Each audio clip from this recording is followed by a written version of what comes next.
నా పేరు రజని. నేను స్వామి స్కూల్లో తెలుగు టీచర్గా వర్క్ చేస్తున్నాను. పిల్లలకు మనం నీతి పాఠాలు చెప్పేటప్పుడు గుడి పవిత్రం బడి పవిత్రం అని చెప్తాం కదా. ఆ రెండు ప్లేసుల మధ్య ఈ వైన్ షాప్ పెడతాం వల్ల వాళ్ళు ఏం నేర్చుకుంటారు? ఇక్కడ మాకు స్టడీ అవర్స్ జరుగుతాయి. పిల్లల్ని, ఆడపిల్లల్ని, టీనేజ్ పిల్లల్ని మా మీద నమ్మకంతో పేరెంట్స్ పంపిస్తున్నారు. వాళ్ళు తిరిగి వెళ్ళేటప్పుడు ఇక్కడంతా కూడా కూలి పనులు చేసుకునే వాళ్ళు. పిల్లల కోసం వాళ్ళ పనులు మారుకోరు కదా.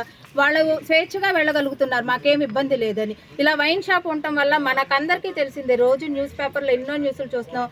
వాళ్ళు తాగటం వల్ల ఎంత విచక్షణ రహితంగా ఎన్ని రకాలు బాలికల మీద జరుగుతున్నాయి అనేది మనం నిత్యం గమనిస్తున్నాం కదా.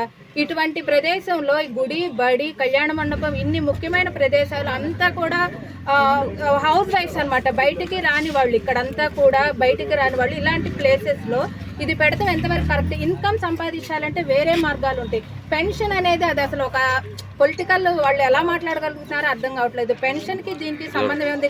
అసలు మొత్తం మద్యమే ఎత్తేస్తే 1993లో సారాయి ఉద్యమం ఏపీలో చేసినట్లుగా అసలు మొత్తం మద్యమే తీసేస్తే ఇంకా ఇన్కమ్ ఎక్కువ ఉంటుంది. ఆ ప్రతిరోజు మగవాళ్ళు తెచ్చే డబ్బు మొత్తం ఇంట్లోనే ఉంటుంది కదా. దానికి రెండింతలు, పెన్షన్కి వచ్చే రెండింతలంతా ఇన్కమ్ ఉంటుంది. ప్రతిరోజు 1000 రూపాయలు సంపాదిస్తున్నారు, 700 వైన్ షాప్లోనే తగలబెడుతున్నారు. ఇంక వాళ్ళు ఇచ్చే డబ్బులతో పోల్చుకుంటే వీళ్ళు సంపాదించే సంపాదన ఎంత ఉంది? కానీ ఆడవాళ్ళు వ్యతిరేకిస్తే ఎలాంటిదైనా జరుగుతుందంటానికి మనకు ఆంధ్రప్రదేశ్లో 1993లో జరిగిన సారాయి ఉద్యమమే ఎగ్జాంపుల్. ఇక్కడైతే కనుక వైన్ షాప్ పెడతానికి ఎటువంటి పరిస్థితుల్లో కూడా పేటేరు గ్రామ మహిళలు అనేది ఒప్పుకోవటం అనేది జరగదు. ఒక రెస్పెక్టబుల్ ప్లేస్లో ఉన్న అనగాని గారి బ్రదర్ గారు అలా అంటాం ఎంత మాత్రం కరెక్ట్ కాదని మేము అనుకుంటున్నాం. ఇప్పుడు ప్రజలకు అన్నీ కూడా చట్టం పరిధిలోకే రావు. చట్టాన్ని మీరు కూడా మనం కొంచెం చేయొచ్చు. అది మంచి అయితే కనుక ఇంకా చేయొచ్చు. అది మనం చట్టం పరిధిలో ఉంది అవన్నీ చెప్పడం కరెక్ట్ కాదు. వద్దనే. సుజాత నా పేరు.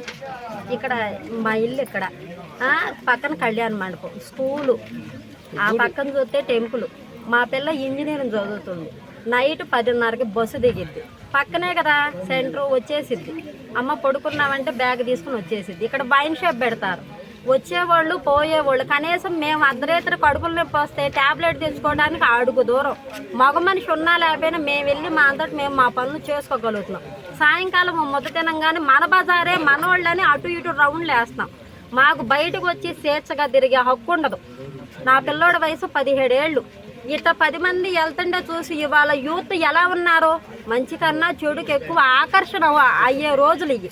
పెడితే ఊరు బయట పెట్టాలి. రాత్రి వెళ్తే అనగానే వాళ్ళ సార్ దగ్గరికి వెళ్తే ఆయన ఏమన్నాడు, మీకు ఇచ్చే డబ్బులు, పెంచిన డబ్బులు ఎక్కడయ్యమ్మా ఇవేనని అన్నాడు.